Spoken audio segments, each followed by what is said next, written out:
Welcome to the introductory video for the top 10 unnoticed skills of top 10 coaches.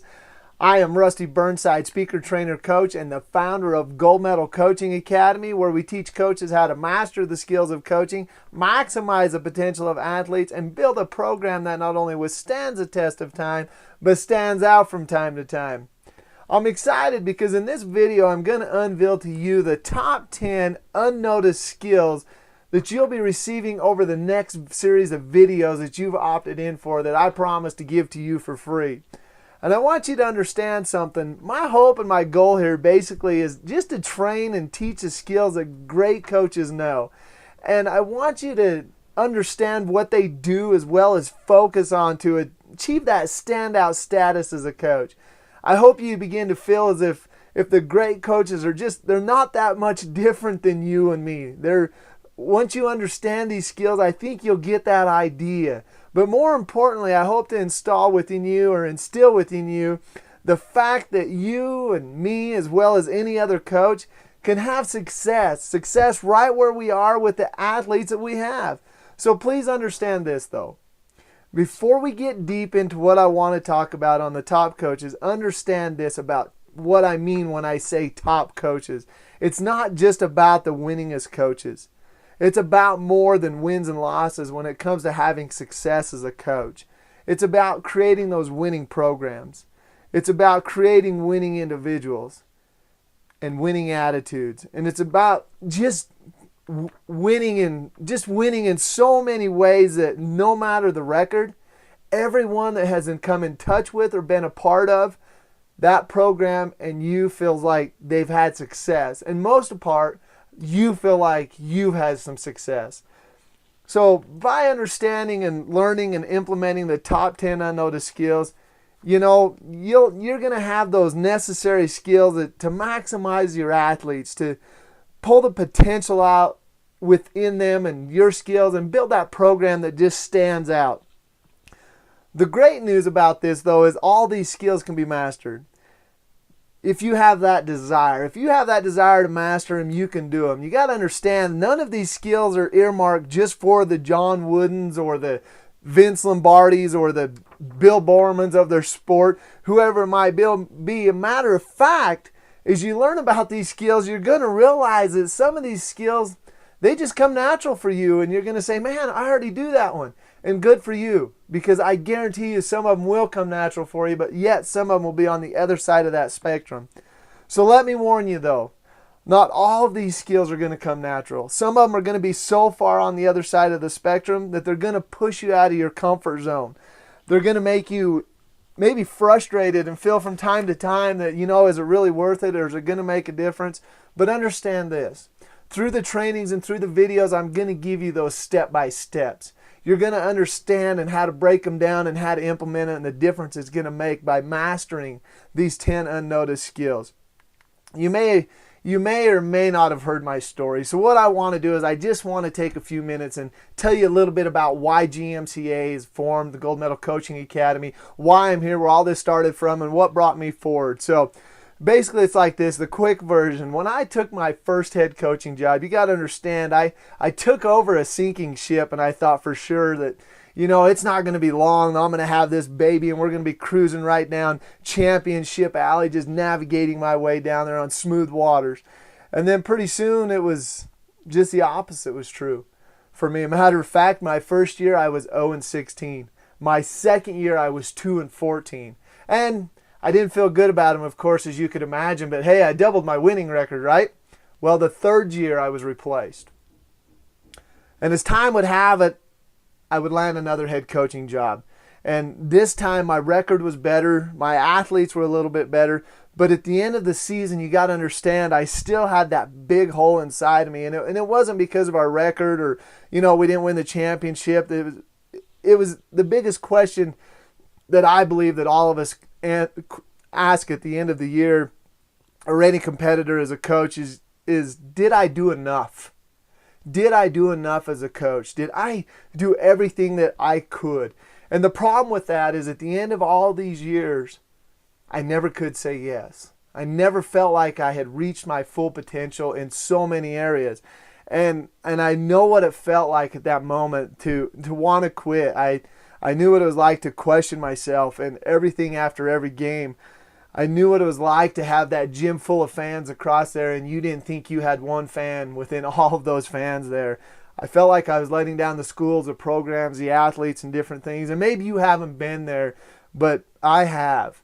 And because of that, I tried to excuse everything to death. I used the talent excuse. I used the first year excuse. I used the offense excuse, whatever it might be. But the problem was the same tape kept playing over and over in my head. And I thought, man, you know what? I don't like this tape.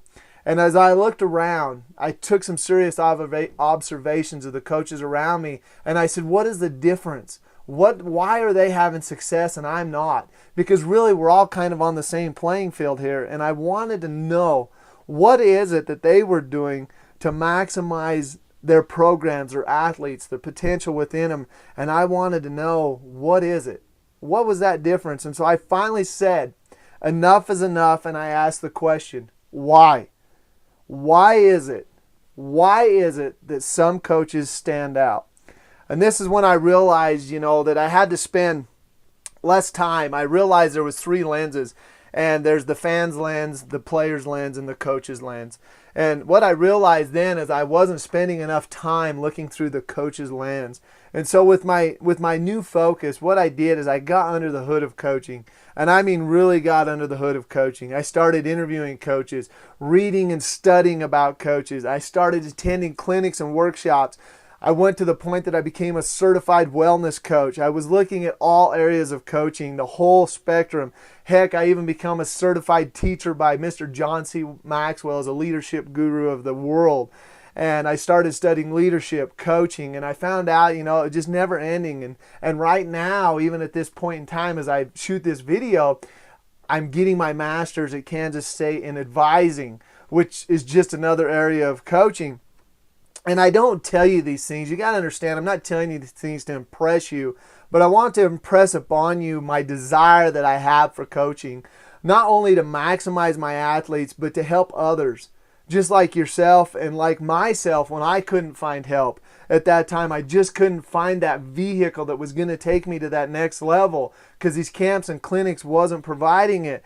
And I just want you to understand that I have that desire to impress upon you the fact that that is my desire to maximize your potential as well as a coach, because I know we make a difference and I know we're needed, and sometimes I know we don't get thanked enough.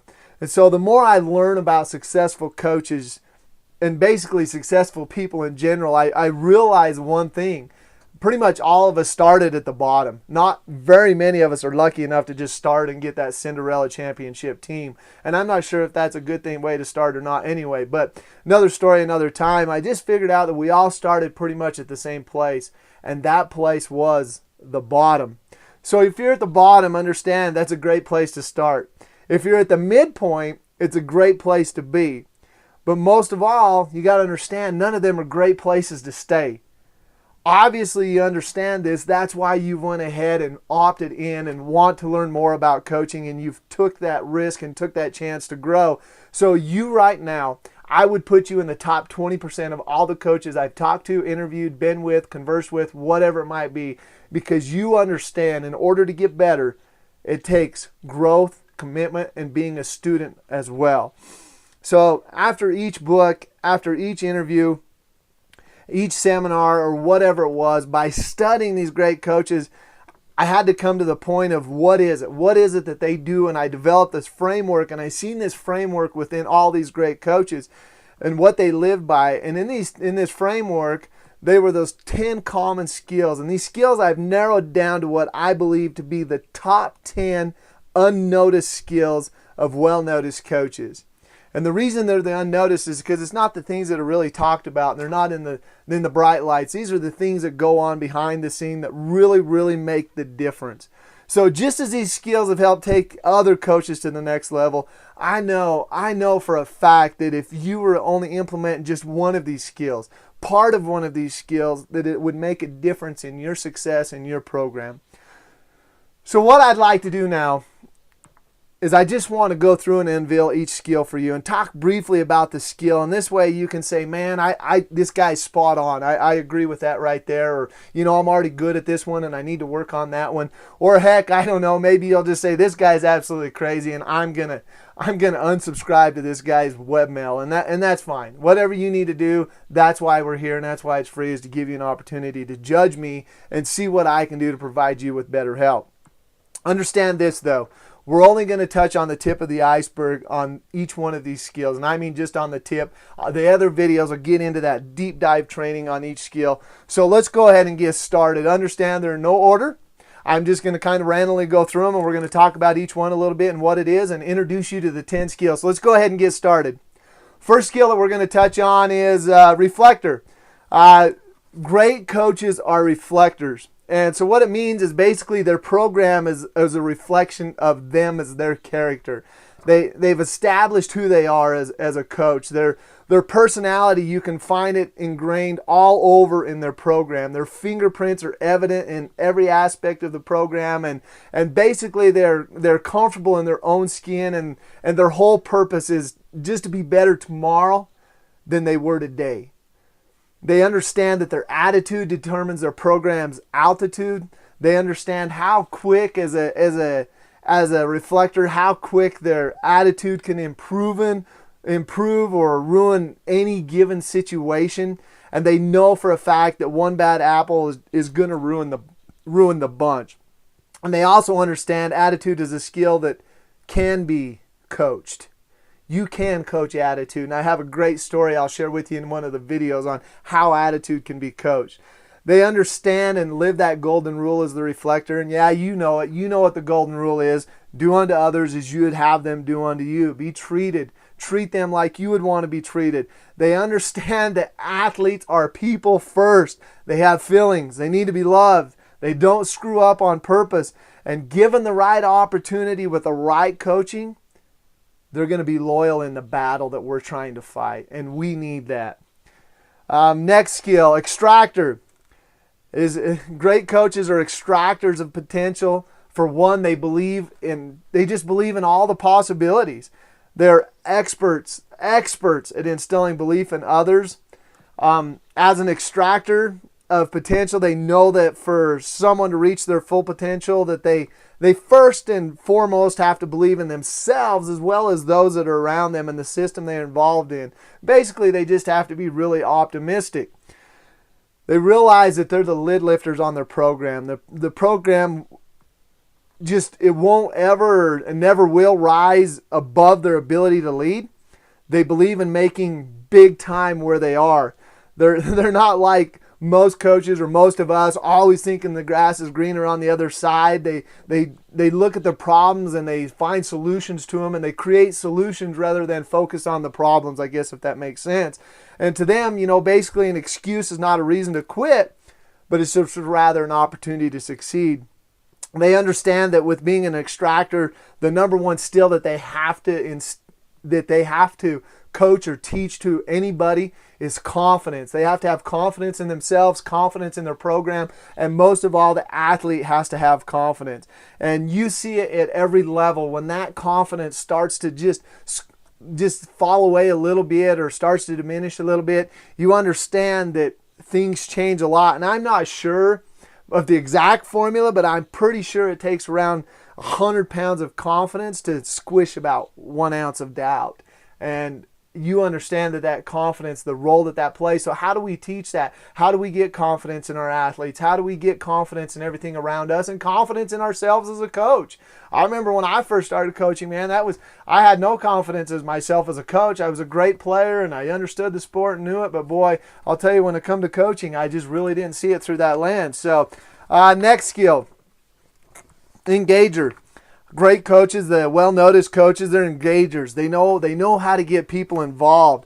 They understand that basically there's a place and a way to help athletes just reach their full potential. The spot basically, I call it the 3 G's of coaching. And the first G is giddy. And the second G is gratifying, and the third G is grueling. And think about it. You know who they are. You've had that giddy coach, or maybe you are that giddy coach, the one that just believes that every practice should just be a good old time and it's fun with very little purpose. It's kind of like going to a circus. And you know, you had fun, but did you really learn anything? You know what I mean? Or was you pushed or whatever? And then there's that grueling coach.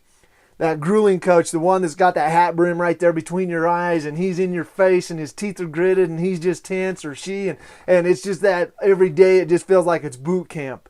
And you know what I'm talking about there. Then there's that coach that fits in the well-noticed coaches, and that's the one who aims right kind of for in the middle of that mark. And so what they do is they make things gratifying where the brain as well as the body is exercised and challenged, and while you're like feeling a sense of self-satisfaction. It's right there in the middle, you know. And so they understand that the communication, in being an engager, it takes communication, and communication is key. But they take it one step farther and they take it to connecting. And connecting means that they know their athletes on the field as well as off the field. They know what makes them laugh, what makes them cry, what they can't quit talking about. They know the athlete's levers, and they know what each lever does and when to pull that lever and when to push on that lever and when not to touch that lever and what it is. They understand the difference in them. They don't believe in position-based coaching.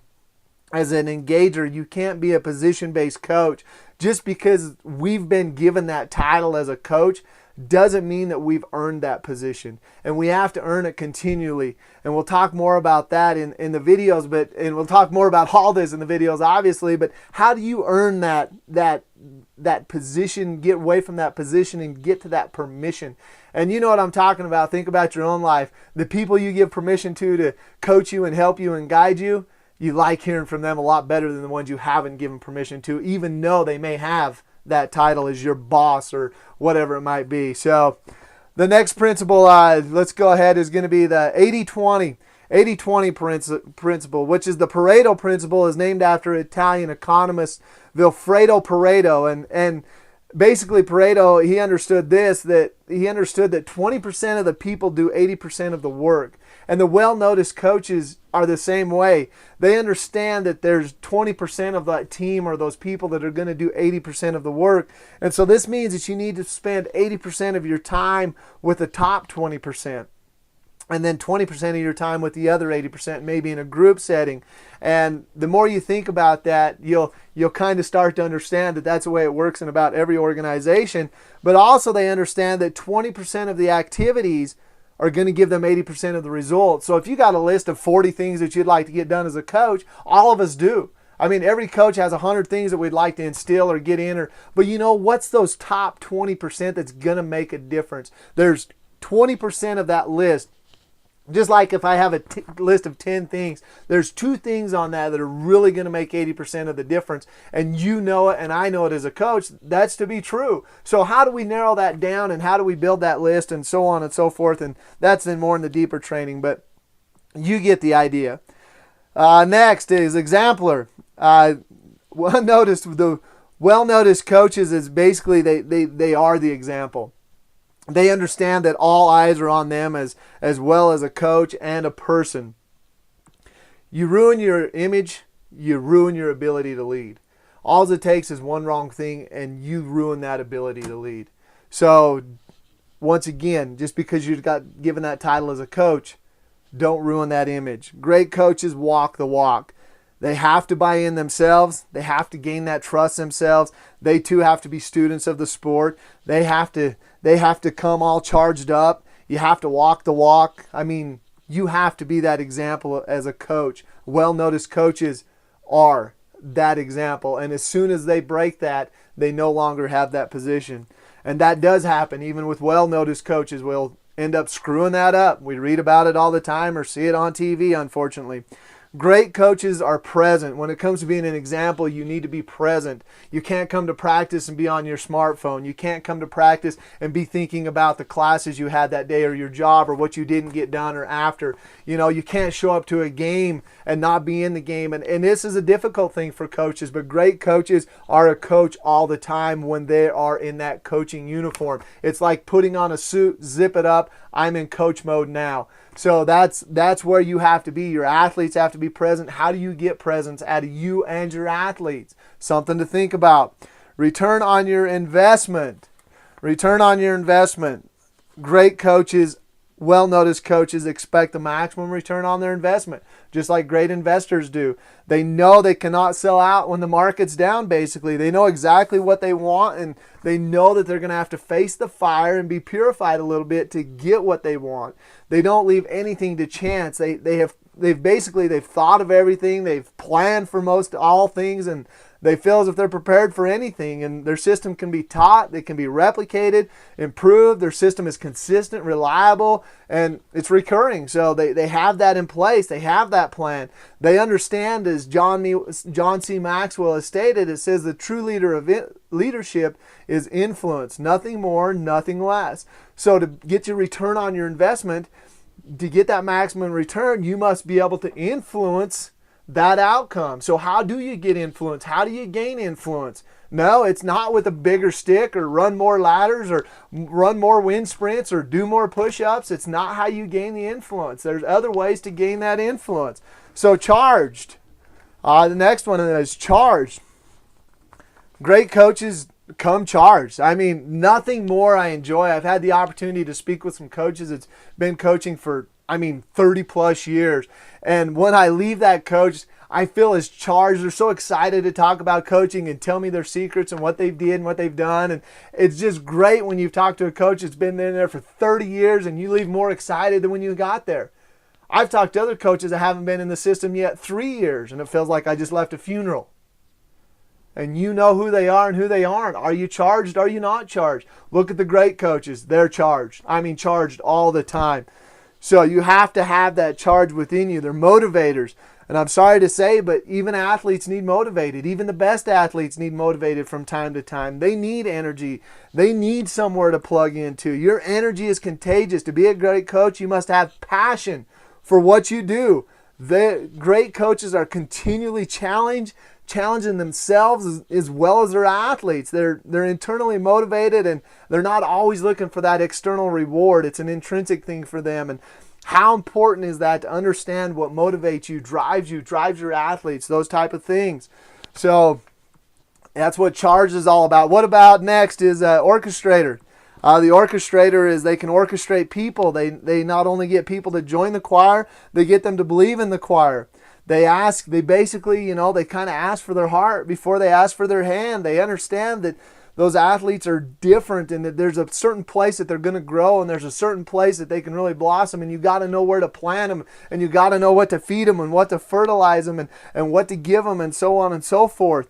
They got to know where each person's going to fit in that puzzle. They're great at painting that vision for those people so everyone can see. And the great coaches, not only they paint that vision, they get those athletes to buy in. What are you doing to get athletes to buy into your program, into your offenses, into your defenses, into those skills, those drills, those practices, buying into the whole thing? I know this. If you can get 100% buy-in, you can get 100% commitment. And the same is true for 50% buy-in. You only get 50% commitment. So get that buy-in. It's not easy to get, but it can be done. The circle, they build that support team. Well-noticed coaches have a support team around them. They have a board of people. They have what they call like maybe a mastermind group or a get-together group or a lunch group, whatever they want to call it. They have that group where I say about 95% of those coaches that I converse with, they don't have that. They don't have that support team. They kind of go off of what the fans are, and they go off the wins and losses. Everybody feels successful if we're winning. Well, hey, you know what? I've talked to coaches that's won big championships, and they felt like it was their worst year of their life. And I've talked to that same coach, and I asked him what his best year of his life was, and it wasn't when they won the best championships. So it's amazing how you can feel success if you know what you're after. Great coaches have a team of other people that are around them. They know who they're going to get advice from, who they're going to allow to help them with their coaching, and who they're going to allow to critique them. They don't depend upon the fans or the athletes for that. They depend upon other people, and they go get re-energized from them. So who's in your circle? Do you even have that circle that you meet with once a week, twice a week, 3 times, whatever it is, once a month? Do you have that circle? And the last one is NEG, which stands for never-ending growth. Well-noticed coaches, They know their sport. You're absolutely right. They know their sport, and they study other coaches, and they study strategies, X's and O's, skills and drills. And I know you've heard me talk about that this is the other side of the coin, and that's probably not the problem with your practices, or problem is the strategies and skills and drills. And now you hear me saying it's an important part. Absolutely, it's an important part. But the truth is, most of us as coaches don't struggle with that part. We understand our sport. We understand the X's and O's, the skills and the drills. What we don't understand is how do we get athletes to buy into it? How do we get athletes to trust in it? How do we get athletes to be confident in what we're doing? That's where we really, really kind of struggle, so that most coaches already understand, about 100% of coaches understand that side of it. So you can probably check that one off your list. We're still going to talk about it in the videos, but nonetheless, you can probably check it off. They know that success can be their worst enemy. Great coaches, they just understand that once you get to that there's no arriving point. They understand that success can be an enemy because we start to coast. We let off the throttle when we get some success. And the problem is if you let off the throttle, you can only coast one direction. And you know what direction that has to be. And that's down in order to coast. They understand they don't know what they don't know. They have confidence in what they do now.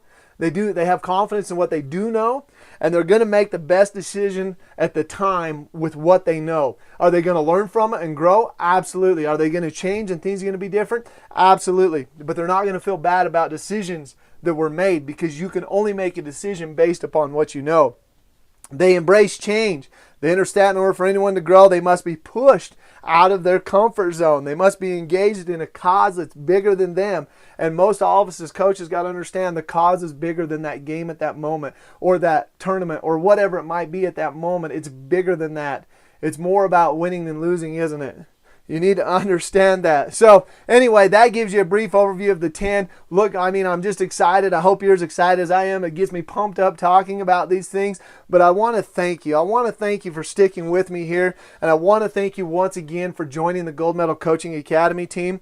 And I'm excited for you as well as me to learn about the 10 unnoticed skills, and as I teach them to you. And so go ahead, just keep checking your inbox. These videos are going to keep coming to you. I'm going to try to break them down and make them simple for everyone, because I'm a simple person. You got to understand, things have to be simple for me to grasp it. And so I'm going to break them down into different things. If you're having problems, shoot me an email back. Once again, thanks for becoming a part of the Gold Medal Coaching Academy team. I look forward to adding value to you as well as your program.